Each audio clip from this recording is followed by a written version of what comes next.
I'm Allison Crawford, 29, and I once believed family meant unconditional love. Walking into my sister Jessica's wedding reception in my navy blue dress, confidence radiating, I approached the check-in table. Allison Crawford, I smiled. The staff looked confused. Sorry, your name isn't on the list. Shocked, I spotted my mother Diana nearby. Her response shattered me.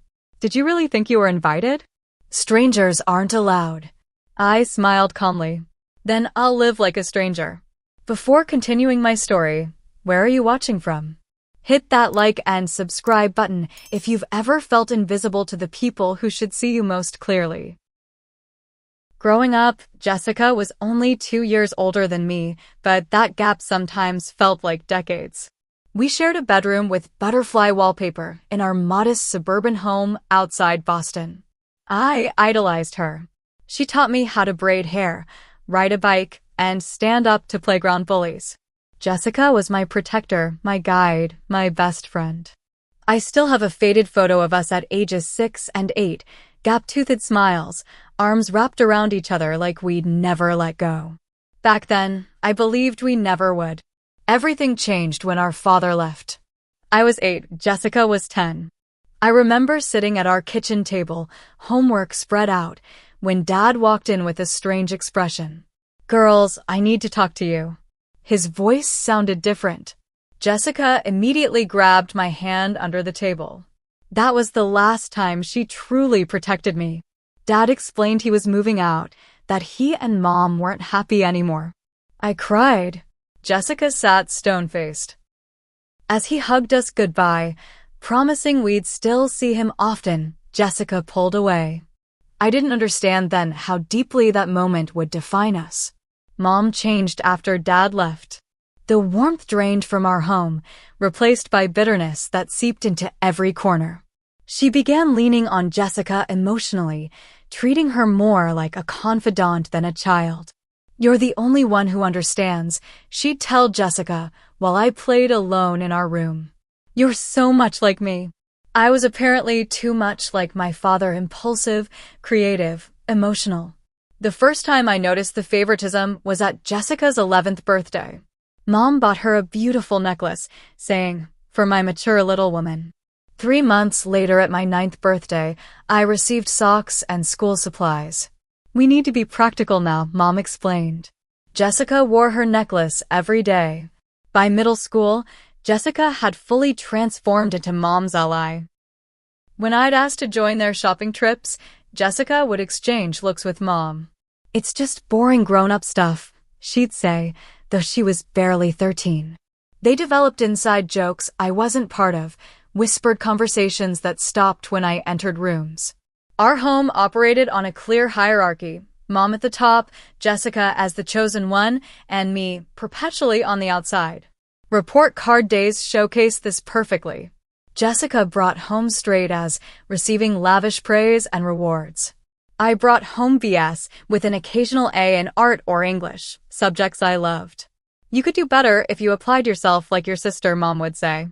Never mind that I spent hours studying while Jessica seemed to absorb information effortlessly.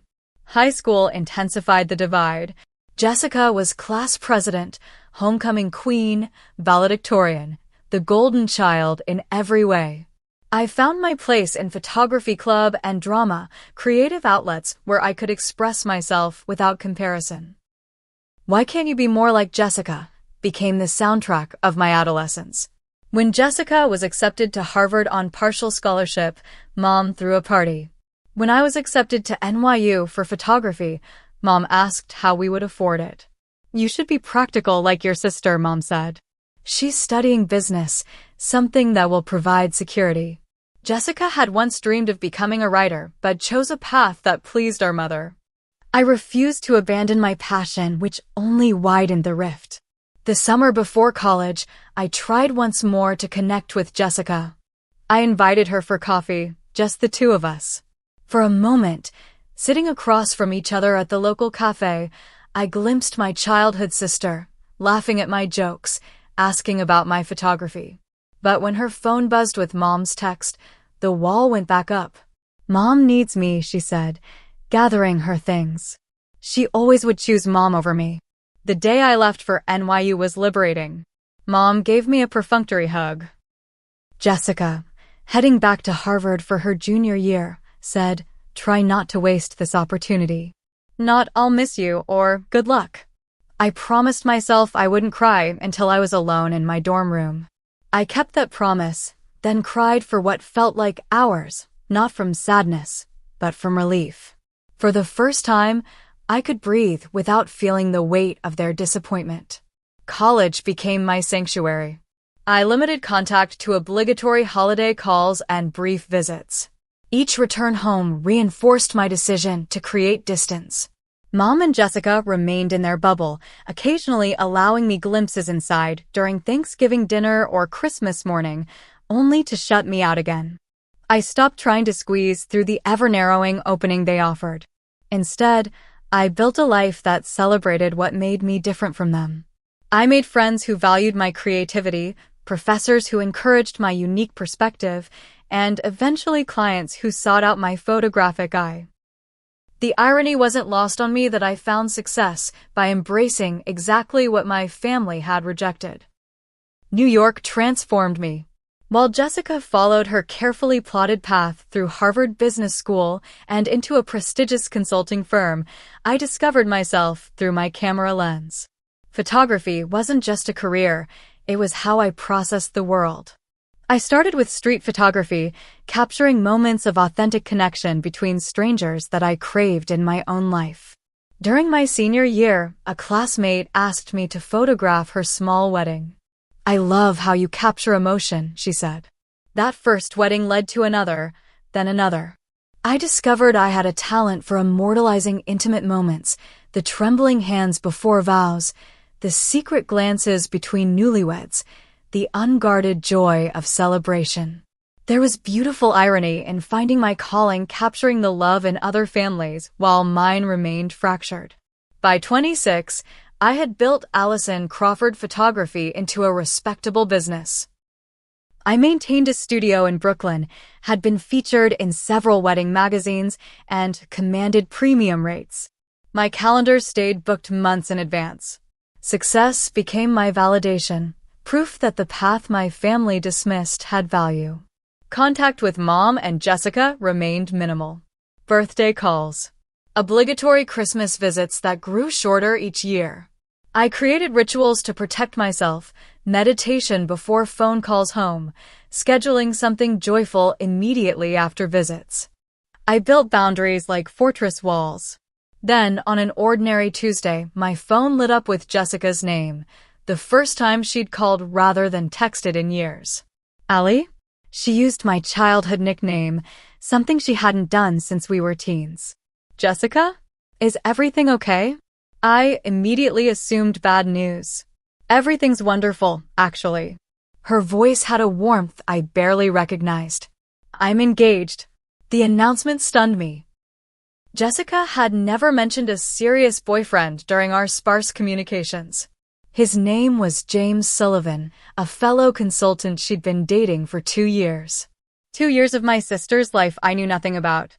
"I'd really love for you to be part of this, Allie," she said. "We've grown apart, and that's partly my fault. But this feels like a chance to reconnect." Hope bloomed dangerously in my chest. "I'd like that," I said cautiously. "Actually, I have a favor to ask." Jessica's voice took on a familiar tone, the one she used when she wanted something. "We're having an engagement party next month. Would you be willing to photograph it? You're so talented, and it would mean so much to have my sisters touch on our celebration." Warning bells rang faintly, but I silenced them. This was my opening to repair our relationship. Of course, I agreed.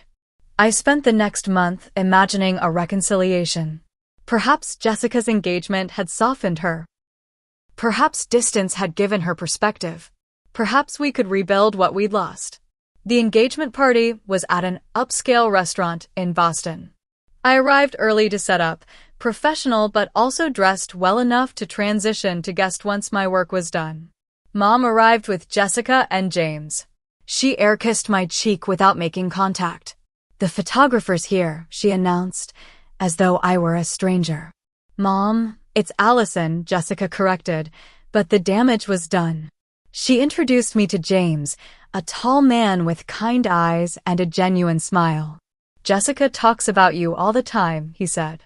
I wondered what version of me he'd heard about. For 3 hours, I photographed Jessica's milestone while experiencing it through my lens rather than participating. I captured her showing off her ring, James' parents congratulating the couple, Mom basking in reflected glory. No one invited me to put down my camera and join them. During a brief lull, I headed to the restroom but stopped when I heard familiar voices around the corner. Did you see her hair? Mom's voice, slightly slurred from champagne. And that outfit, trying so hard to look professional. Mom, stop. Jessica giggled. She's doing us a favor. A favor we're paying for, Mom replied.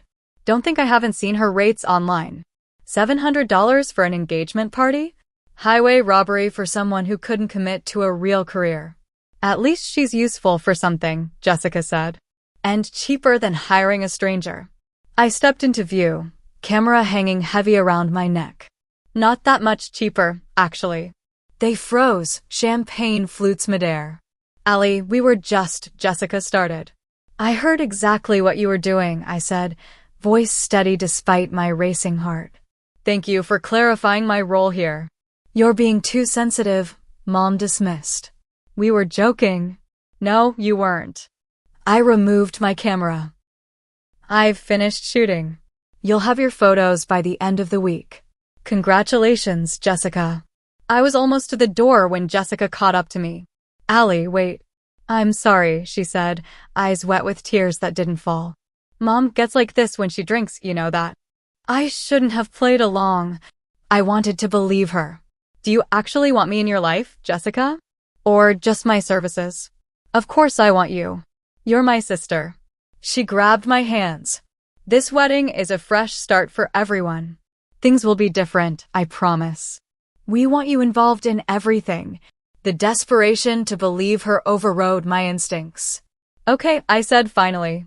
A fresh start. She hugged me, and for a moment, I felt 8 years old again, safe in my big sister's arms. You'll see, she whispered. Everything will be different.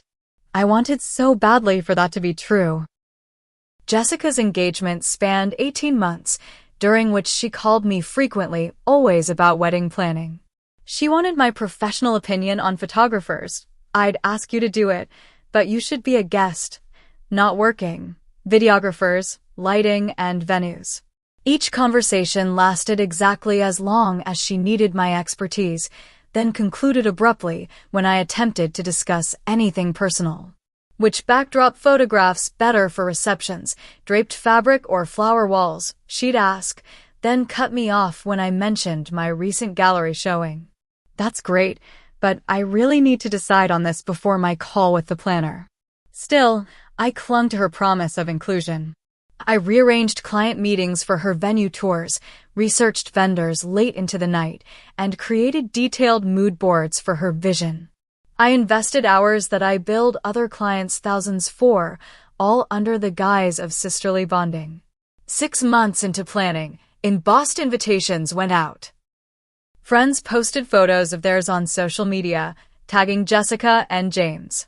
Mom called to discuss her outfit for the bridal shower, mentioning the invitation's gorgeous calligraphy. Mine never arrived. Jessica, I haven't received my invitation, I mentioned during one of our calls, trying to sound casual. Oh! The calligrapher must have missed you somehow. Don't worry about it, you're obviously invited. She quickly pivoted. Speaking of which, what filter would you recommend for nighttime reception photos? 2 more weeks passed. No invitation arrived. Taylor, my closest friend since college, voiced concerns during our weekly wine night. Something feels off about this whole wedding situation, she said, refilling my glass. You're doing all this work for free, but you're not even sure you're formally invited? She's my sister, I defended weakly. She said it was an oversight. When's the last time she asked about your life? Your work? Anything not wedding related? Taylor challenged. I couldn't remember. The bridal shower came next.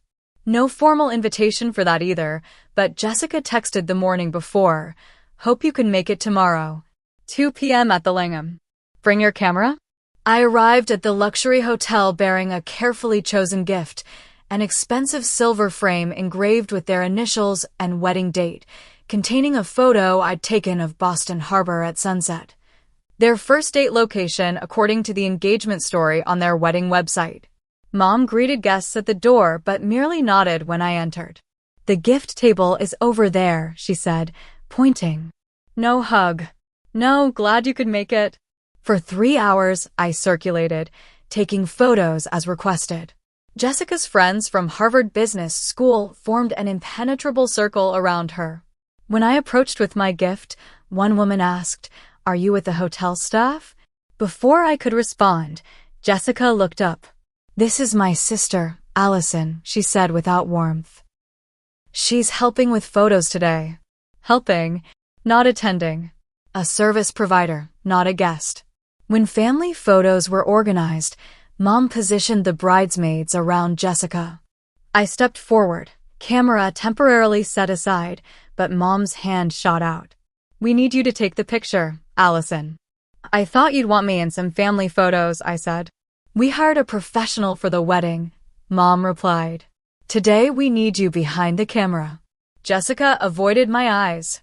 "We'll get plenty at the wedding," she murmured, but made no move to include me. Driving home that night, I called Taylor in tears. "You're right. Something's very wrong." "Have you received any actual wedding information?" she asked. "Date? Time? Location?" "It's on their website," I said defensively. June 15th at the Four Seasons Boston. Ceremony at 4 p.m. "But have they specifically told you any details directly? Confirmed you're in the family procession? Asked about your plus one? Anything?" They hadn't. The final confirmation came during the rehearsal dinner planning. Jessica called asking for restaurant recommendations.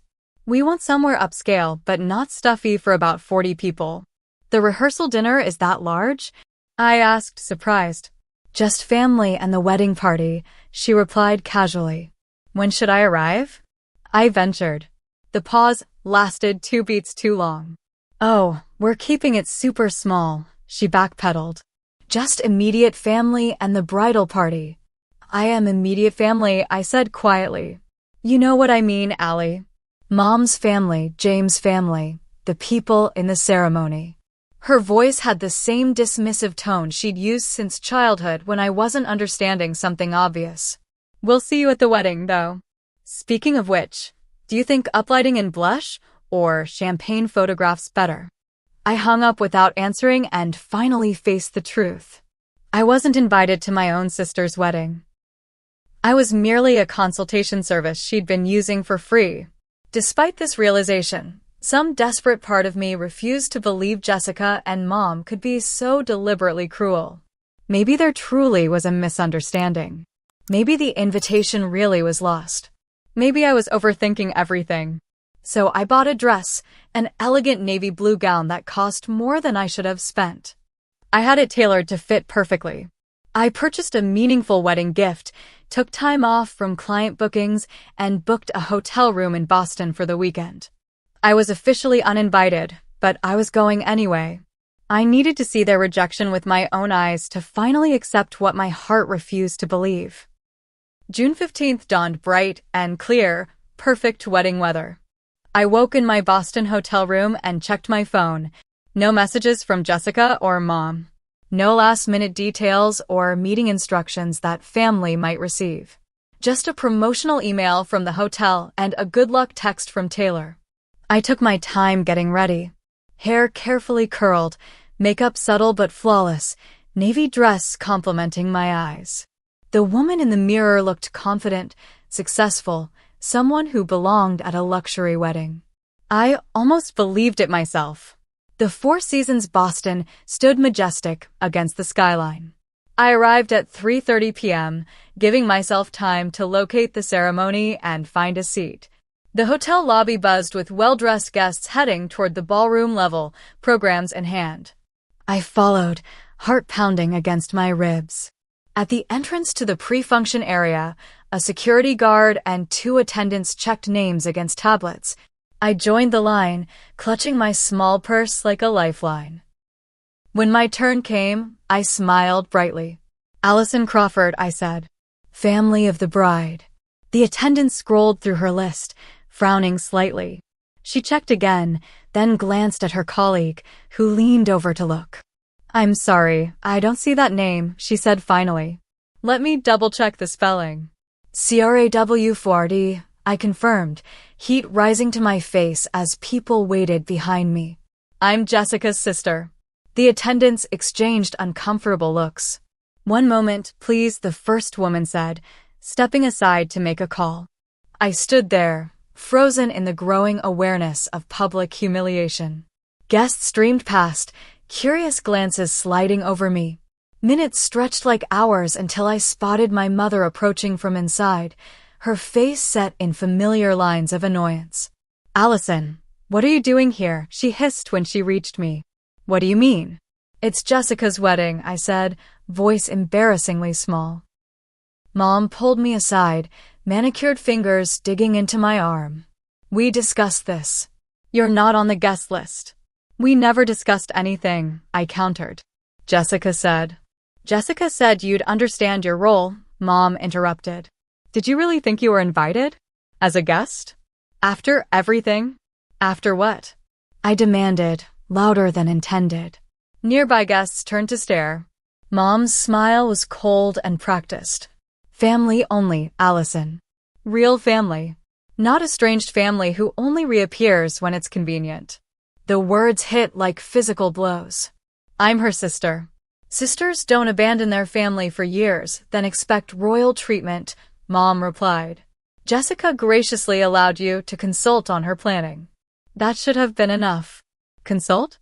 I wasn't consulting. I stopped as realization washed over me. You never intended to include me as family. Don't be dramatic, Mom sighed. We thought you understood the arrangement. You're the vendor, not the guest. The vendor. Like the florist, the caterer, the hired help. Jessica appeared then, not in her wedding gown but in a silk robe, clearly pulled from her preparation suite. Her face showed more irritation than concern. What's going on? She demanded. Mom, the makeup artist needs you back upstairs. Your sister seems confused about her invitation status, Mom replied. Jessica looked at me, really looked at me, for the first time in years. I searched her face for any sign of the girl who had once protected me, who had held my hand under the table when our world fell apart. I found nothing. Allie, we talked about this, she said, voice gentler than Mom's, but just as dismissive. You helped with planning, and we appreciate that, but today is for family. I am family, I whispered. Are you? Jessica's head tilted slightly. You left, Allie. You built a whole life without us. You can't just show up in a pretty dress and claim family privileges when it suits you. Every conversation over the past 18 months replayed in my mind, the abrupt endings when I tried to discuss anything personal, the consultation-style questions, the lack of invitation, the exclusion from family photos, the absence of +1 inquiries. All the signs I desperately ignored because I wanted so badly to believe I still mattered to them. I see, I said finally, a strange calm replacing the hurt. Then I'll live like a stranger. Allison, Jessica started, but I was already removing the small gift box from my purse and placing it on a nearby table. Congratulations on your wedding, I said formally. I wish you and James every happiness. I turned and walked away, back straight, eyes forward, ignoring Mom's irritated call to stop being so theatrical. I made it all the way to my car before the tears came, hot and fast, streaming down my carefully made-up face. In the safety of my rental car, I called Taylor. They did it, I choked out when she answered. They actually had security turn me away. Oh, Allie. Taylor's voice cracked with sympathy. I'm so sorry. Come home, sweetie. Come back to New York. I started the car but couldn't bring myself to drive away. Through the windshield, I watched guests continue to arrive, smiling and laughing, welcomed where I was rejected. All my life I'd been trying to earn my place in a family that had decided long ago I didn't have one. I can't leave yet, I told Taylor, sudden resolve strengthening my voice. Allie, don't torture yourself, she pleaded. I need to see it, I explained. I need to watch her marry him, start her new life. I need to see it to finally let go. After promising Taylor I wouldn't cause a scene, I dried my tears, fixed my makeup, and made my way back to the hotel. This time, I didn't approach the main entrance. Instead, I found a side door leading to the garden where the ceremony would take place. From behind a large decorative planter, I could see everything while remaining hidden from view. The ceremony was picture perfect. Jessica looked radiant in her designer gown, Mom cried photogenic tears, and James seemed genuinely in love. I watched it all with strange detachment, like viewing someone else's family through a window. As Jessica and James exchanged vows promising to create a loving family together, I wondered if she would perpetuate the same patterns of exclusion with her own children someday. When they were pronounced husband and wife, guests erupted in applause. I remained silent, feeling the final thread connecting me to my family of origin quietly snap. It should have hurt more, but instead, I felt oddly liberated. As guests filed inside for the reception, I noticed James' parents, a distinguished-looking couple I recognized from their engagement party. Unlike my mother, they had warm, genuine smiles. They had been kind to me during the brief interaction we'd had, asking about my photography with real interest. I wondered if they knew the truth about their new daughter-in-law's family dynamics. On impulse, I decided to find out. I remained hidden until most guests had moved to the reception ballroom, then slipped inside through a service entrance. The cocktail hour was in full swing, champagne flowing, hors d'oeuvres circulating, string quartet playing softly in the corner. I kept to the periphery, invisible despite my elegant attire. Years of photographing weddings had taught me how to move unnoticed through crowds. My mind raced with possibilities. Part of me wanted to leave, to protect the fragile dignity I'd maintained while walking away. Another part wanted confrontation, to demand answers, to force Jessica and Mom to acknowledge what they'd done. But neither option would bring healing or closure. I spotted James' parents near the bar, conversing with another couple. On instinct, I approached them, summoning a professional smile. "Mrs. Sullivan?" I said quietly when there was a break in their conversation.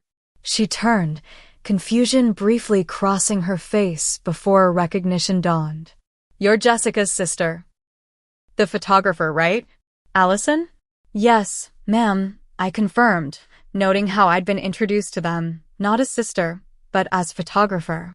"Your work is lovely," she said genuinely. Jessica showed us the engagement photos. "You have quite a talent." "Thank you." I hesitated, then continued carefully. "I'm actually not working today. I'm here as family." Mrs. Sullivan's brow furrowed slightly. "Oh," I thought. "Well, Jessica mentioned you preferred helping with the creative aspects rather than attending as a guest. Something about feeling more comfortable behind the camera." The lie stung worse than the exclusion itself. Jessica hadn't just rejected me, she'd created a narrative that made her rejection seem like my choice.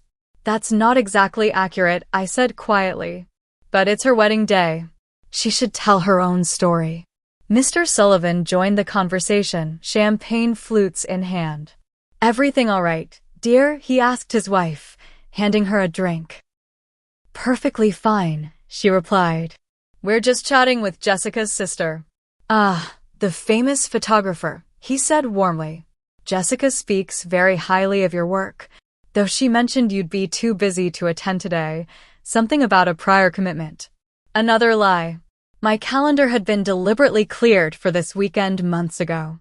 "Plans change," I said simply. "If you'll excuse me, I should find my seat." As I turned to leave, Mrs. Sullivan touched my arm lightly. "Dear, the family is seated at the front table. Just there," she pointed. I believe James reserved spots for all immediate family together. I followed her gesture to the elaborately decorated head table where place cards were clearly visible. I could see Mom's name, James' parents, and the maid of honor. There was no card for Allison Crawford. "Thank you," I said, not correcting her assumption. "Enjoy the reception." Moving through the crowd, I approached the head table from behind, confirming what I already knew. No place for me had been set. I wasn't merely uninvited, I had been deliberately erased. The realization should have crushed me, but instead, it crystallized something I'd been feeling since being turned away at the door. My family hadn't just excluded me today, they had been excluding me my entire life. The wedding was merely the culmination of a pattern established decades ago.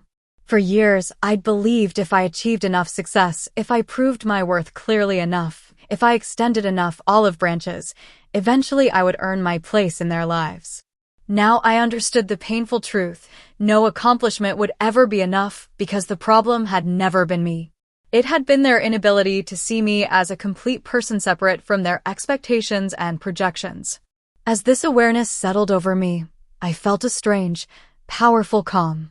I could continue the cycle, fighting for scraps of acknowledgement, twisting myself to fit their narrative, or I could finally, fully break free. A server approached with champagne. I took a glass, found a seat at an empty table in the corner, and considered my options. I could leave now, drive back to New York, and begin the painful but necessary process of accepting that my family of origin was lost to me. I could cause a scene, demand recognition, publicly expose their lies, but that would only reinforce their narrative of me as unstable and attention-seeking. Or I could stay, observe, and choose a response that would maintain my dignity while making it impossible for them to continue pretending I didn't exist. The reception proceeded according to tradition. First dances, toasts, cake cutting. I watched Jessica dance with our mother in place of the father-daughter dance, remembering how our father's departure had cemented my outsider status. When Jessica looked happiest was during her dance with James. Perhaps because he represented a family she had chosen rather than inherited. During the toasts, Mom spoke about how proud she was of Jessica, how she'd always known her daughter would find someone worthy of her brilliance and beauty. To witness my only child marry her perfect match is all a mother could ask for, she concluded tearfully. Her only child. The erasure was now complete. As dinner was served, I noticed the open microphone set up for guests to share impromptu wishes with the couple. A plan began forming, not one of anger or revenge, but of truth and finally claiming my narrative. The reception's energy shifted after dinner as the formal program concluded and dancing began. This was my moment. I approached the microphone during a brief lull in the music, heart pounding but hands steady. "Hello everyone," I spoke clearly into the microphone. Heads turned. At the head table, Jessica froze mid-conversation, and Mom's champagne glass halted halfway to her lips. For those who don't know me, I'm Allison Crawford, Jessica's sister. The room quieted as confusion rippled through the guests. I saw James' parents exchange puzzled glances, clearly wondering why this information contradicted what they'd been told. "I wasn't planning to speak today," I continued, "but I realized I haven't properly congratulated my sister and her new husband." Jessica's face had drained of color. Mom was half rising from her seat, likely planning to have me removed. But I pressed on, my voice steady. "Family is complicated, isn't it? We don't choose the people we're born connected to. Sometimes those connections bring joy, sometimes pain, sometimes both." I looked directly at Jessica now. My sister and I have had a complex relationship over the years, largely shaped by events beyond our control when we were children. The room was utterly silent now. What I've learned, watching Jessica today, is that family isn't always about blood or shared history. Sometimes it's about the people we choose to build our futures with. I raised my champagne glass. "Jessica, I hope you found that with James. I hope you build something beautiful together, something based on mutual respect and honest communication." Mom was now signaling to security, but James put a restraining hand on her arm, his expression troubled as he listened. "I won't take up any more of your celebration," I concluded. I just wanted to acknowledge the truth of our family story because we can't heal what we don't acknowledge. I wish you both every happiness in your marriage. I set down the microphone and walked toward the exit, back straight, head high. Behind me, I heard murmurs spreading through the crowd, guests piecing together the implications of my words. I didn't look back to see Jessica's reaction or Mom's fury. I had said my piece with dignity, without malice, and now I was choosing to walk away on my terms. Near the gift table, I paused to place the small wrapped box I'd brought, a handcrafted album containing photos of Jessica and me as children, before the fractures in our family became irreparable. Inside, I'd written only, "Remember who we were. Remember we loved each other once." As I reached the door, a hand touched my shoulder. I turned to find James standing there, conflict evident in his expression. "Allison, wait," he said quietly. "I didn't know. Jessica told me you two had grown apart naturally, that you preferred your life in New York to family gatherings." "That's a convenient narrative," I replied, not unkindly. "Easier than explaining why she really excluded me." "I would have wanted you here," he said, and I believed him. "As family." "Take care of her, James," I said sincerely. "She learned her behavior from somewhere. Maybe with your influence, she can unlearn it." Before he could respond, I slipped out the door and into the warm June evening, feeling lighter than I had in years. I had finally stopped trying to belong where I was never meant to fit. I had nearly reached my car when I heard my name called again. This time, it was Jessica's voice, breathless as though she'd been running. "Allison, stop." I turned slowly. She stood 20 feet away, wedding gown gathered in her hands to keep it from dragging on the pavement, face flushed with emotion, anger, embarrassment, perhaps even a hint of shame. "How could you?" she demanded. "At my wedding? In front of everyone. How could I tell the truth?" I asked calmly. "After you and Mom spent months lying to me, using me for free professional advice, then had me turned away at the door like a stranger, you humiliated me in front of James' entire family," she hissed, advancing toward me. "They're all in there wondering what kind of person excludes her own sister. What kind of person does?" I countered. "I didn't humiliate you, Jessica. Your actions did." "You've always been like this," she accused. "Dramatic. Making everything about you. Turning people against us." "Against us?" I repeated.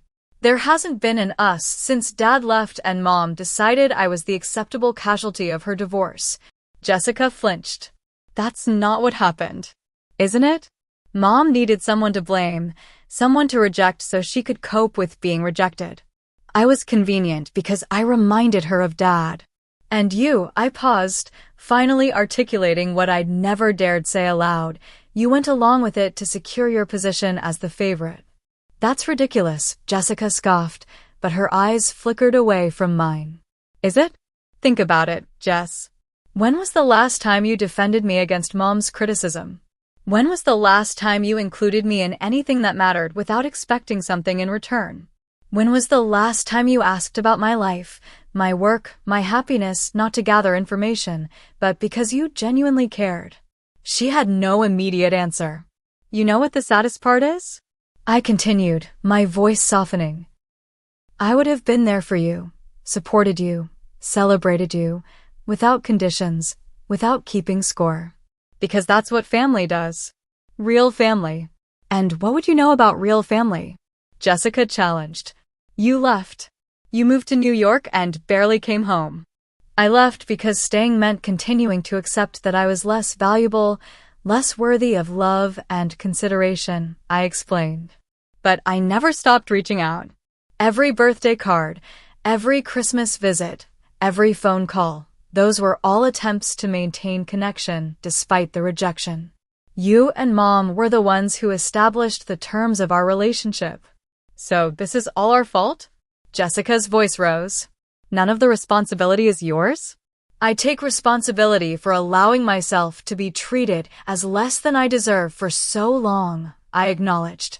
"For believing that if I just tried harder, achieved more, became worthy enough, you and Mom would finally see me." Today was the wake-up call I needed. Behind Jessica, I saw Mom approaching, her expression thunderous. Several guests had also emerged from the reception, drawn by our confrontation. Among them were James and his parents, their faces reflecting concern and confusion. Jessica Crawford Sullivan. Mom's voice cut through the evening air. Get back inside immediately. You're making a spectacle. No, Mom, Jessica replied without turning. I'm having a conversation with my sister. Mom reached us, placing herself physically between Jessica and me. There's nothing to discuss. Allison has made her position clear with that little performance inside. After everything we've done for her. I couldn't help it. I laughed, a short, incredulous sound. What exactly have you done for me, Mom? Besides criticize, exclude, and undermine me at every opportunity. I raised you. Mom snapped. Fed you, clothed you, put a roof over your head. You did the legal minimum required of a parent, I corrected. But you withheld the one thing a child actually needs, unconditional love. That was reserved exclusively for Jessica. Don't bring me into this, Jessica protested. You brought yourself into it when you decided to use me for my professional expertise, then exclude me from your wedding, I replied. When you lied to your in-laws about why I wasn't attending. James stepped forward then. Is that true, Jessica? He asked quietly. Did you deliberately exclude Allison? Jessica hesitated, caught between her husband's evident disappointment and Mom's expectation of loyalty. It's complicated, she hedged. It's really not, I interjected. Family conflicts are normal. Disagreements happen. But what you and Mom did goes beyond that. You systematically erased me from the family narrative when it became inconvenient to acknowledge me while still expecting to benefit from my skills and knowledge. We didn't, Jessica began.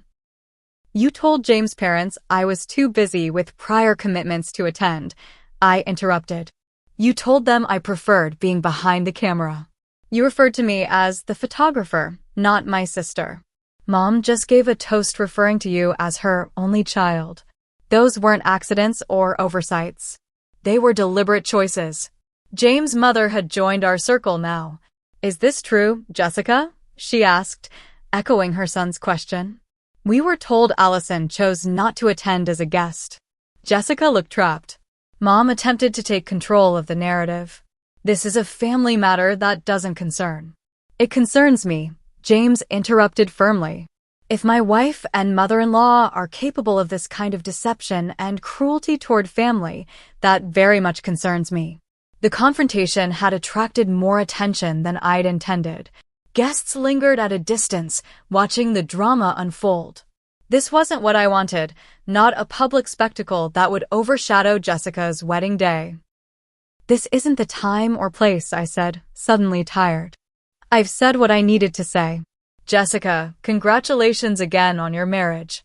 I hope it brings you joy. I turned to leave, but Jessica called after me again. So that's it? You drop this bomb and just walk away. I faced her one last time.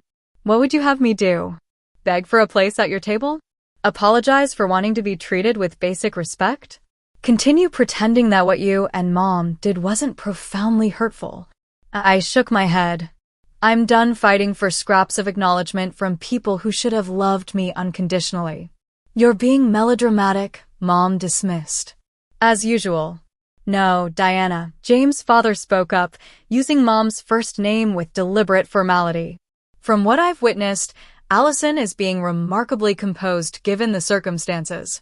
Mom bristled at the implied criticism. You don't know our family history. Perhaps not, he agreed. But I know enough about family to understand that what's happened here tonight reflects poorly on your values, not on Allison's. His words hung in the air, a validation I hadn't expected, but desperately needed. For perhaps the first time in my adult life, someone had publicly acknowledged the dysfunction without making excuses for it. Allison, James said quietly. For what it's worth, I'm sorry. This isn't what family should be. Thank you, I replied sincerely. Take care of each other. As I walked to my car, I heard the murmur of continued conversation behind me, Jessica attempting explanations, Mom's defensive responses, James' parents' concerned questions. The fallout would continue long after I left. In my car, I took a deep breath, hands steady on the steering wheel. The confrontation had been necessary, not for revenge or public shaming, but for truth. For too long, our family dysfunction had thrived in silence and denial. By speaking my truth calmly and without malice, I had finally refused to participate in the pretense. As I drove away from the Four Seasons, from Jessica's wedding, from the family that had never truly been mine, I felt an unexpected sense of peace. I hadn't lost my family today. I had finally accepted the reality that had existed all along, and in that acceptance was the beginning of freedom. 1 year later, I sat in my expanded Brooklyn studio, reviewing images from a weekend wedding shoot. Sunlight streamed through the large windows, illuminating the exposed brick walls now covered with my work, award-winning photographs that had been featured in major publications. The business had grown enough to hire 2 associate photographers and an office manager. Success, by any conventional measure. But the real growth had happened internally. Weekly therapy sessions had helped me understand the family dynamics that shaped my childhood and early adulthood. I learned about emotional neglect, scapegoating, and the golden child syndrome. I recognized patterns I'd internalized, the constant striving for validation, the belief that love was conditional upon achievement, the tendency to accept less than I deserved in relationships. You're not responsible for other people's inability to love you properly, my therapist often reminded me. Gradually, I began to believe it. The friendship circle I'd built in New York became my chosen family. Taylor, who had supported me through the wedding debacle, hosted monthly dinner parties where we all gathered to celebrate achievements, mourn setbacks, and simply enjoy each other's company.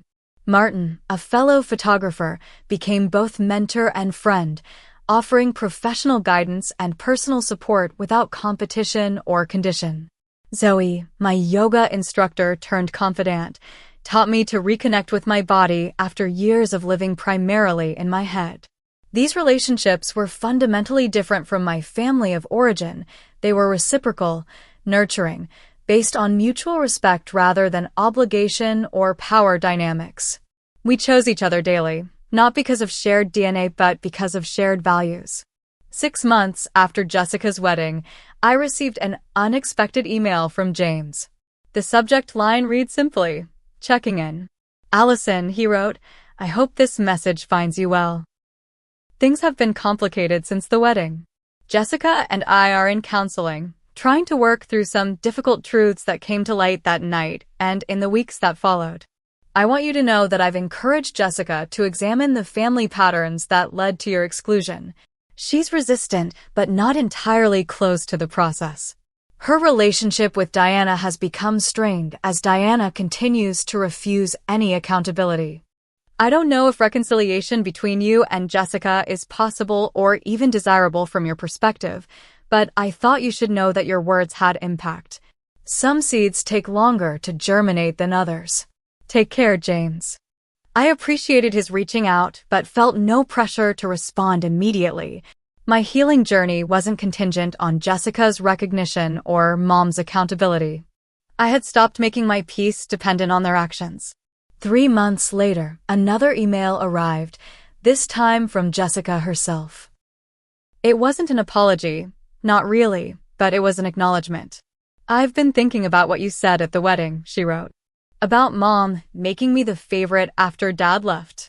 I always saw it as closeness, not favoritism. But therapy is making me question a lot of things I thought I knew about our family. I'm not ready to talk yet, and maybe you're not either. I just wanted you to know I'm thinking about these things." It was more self-reflection than Jessica had ever demonstrated previously. I sent a brief, kind response acknowledging her message without making promises or demands. The door was neither flung open nor firmly shut, just slightly ajar, allowing for possibilities without expectations. Mom remained steadfast in her narrative. According to mutual acquaintances, she told anyone who would listen that I had ruined Jessica's wedding with my jealousy, and that I was always difficult, just like her father. Her inability to acknowledge her role in our family dysfunction was both predictable and sad. I had stopped expecting her to change, which paradoxically made her behavior easier to accept. As my personal healing progressed, my professional life flourished in unexpected ways. I expanded beyond wedding photography into documentary work, capturing human connections in various contexts, multi-generational family gatherings, community celebrations, relationship milestones beyond marriages. My particular talent for photographing authentic emotional moments found new expression. A gallery owner who had seen my work invited me to create an exhibition called Chosen Family, featuring images of bonds created by choice rather than biology. The show received critical acclaim and sparked conversations about the evolving definition of family in contemporary society. During the opening night, surrounded by friends and colleagues who genuinely celebrated my success, I realized how far I had come from the woman who had stood outside her sister's wedding reception, desperate for acknowledgement. Taylor found me by the central installation, a triptych showing 3 different family structures: traditional, blended, and chosen. "Look at you," she said, linking her arm through mine. "Creating beauty from pain. That's alchemy, my friend." "It's healing," I corrected gently. "For myself and hopefully for others who see themselves in these images." "Have you heard from Jessica lately?" Taylor asked carefully. "She sends emails occasionally," I confirmed. "Small steps. She's having her first child in the spring. How do you feel about becoming an aunt?" I considered the question seriously, cautiously open. I won't force my way into her child's life, but I won't reject a genuine invitation either. Boundaries, not walls. "Growth looks good on you, Crawford," Taylor said, squeezing my arm. Indeed, the greatest lesson of the past year had been learning the difference between boundaries and walls. Walls were what I'd built after years of rejection, rigid, impenetrable, designed to keep everyone at a distance to avoid further hurt. Boundaries were healthier, flexible, permeable, designed to protect my well-being while still allowing for authentic connection. I had learned that forgiveness didn't necessarily mean reconciliation. I could forgive Mom and Jessica for their inability to love me as I needed to be loved, without subjecting myself to continued mistreatment. I could acknowledge the complex circumstances that shaped their behavior without accepting that behavior as acceptable. Most importantly, I had learned that belonging is not something we earn through achievement or conformity. True belonging comes from being fully seen and accepted for who we authentically are. I had found that with my chosen family in a way I never experienced with my family of origin. As I write this, I'm preparing to travel to Boston next month to meet my niece, Emma, at Jessica's invitation. It's a small opening, not a grand reconciliation. We'll likely never have the close sisterly relationship I once yearned for, but perhaps we can build something new, something based on who we are now rather than the roles we were assigned in childhood. The journey from exclusion to belonging isn't linear. There are still days when old insecurities resurface, when I catch myself seeking validation in unhealthy ways, when the child in me longs for the unconditional maternal love I never received. But those days grow fewer as I continue to nurture myself and allow myself to be nurtured by those who choose me daily. If there's one thing I could share with anyone who recognizes their own story in mine, it's this: your worth isn't determined by those who couldn't see it. Sometimes the greatest gift we can give ourselves is to stop trying to belong where we were never meant to fit, and instead create spaces where we and others can belong without condition or compromise. Have you ever had to create boundaries with family? What helped you through that difficult process? I'd love to hear your stories in the comments below. And if this resonated with you, please like and subscribe to hear more stories of healing and growth. Thank you for witnessing my journey. Sometimes being truly seen is the most powerful form of belonging.